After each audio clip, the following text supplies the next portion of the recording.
Assalomu alaykum aziz obunachilar, aziz Begobod ahli. Mana Toshkent viloyati Begobod tumani Xos qishlog'ini sentrida mahalla binosi qurilyapti, xudo xohlab.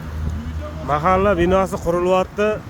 Yil 2025-yil 27-dekabr sanasi bugun. Mana xudo xohlasa yaqin kunlarda chiroyli bo'lib, tepalari profil bo'lib bitib qolish holatini ham ko'rsatib o'tamiz aziz obunachilar. Mana yonbosh qismini albatta ko'rsatib o'tamiz. Ustakalarimiz Begobod tumanidagi ustakalarimiz mana shu alikabonlarini qilyapti. Alikabonning ichidan mana bazat qilinyapti mana. Alikabonning ichidan bazat qilinyapti. Sababi xona mahalla binosi issiqqina bo'ladi.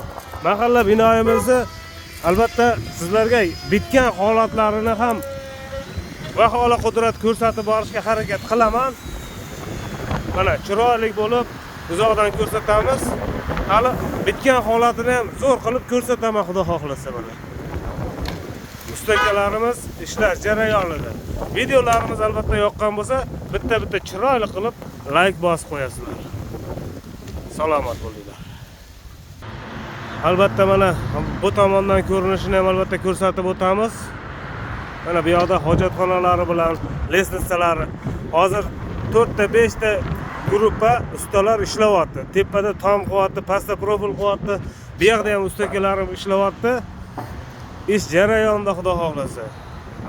Har kunimiz g'animat deganidek, mana havo yog'ib qolmasidan tomni bekish harakatida 7-8 kishi tomda ishlayapti mana xudo xohlasa. Bugun erta suvog'ini qiladi. Rahmat hammaga e'tibor uchun. Salomat bo'lasizlar.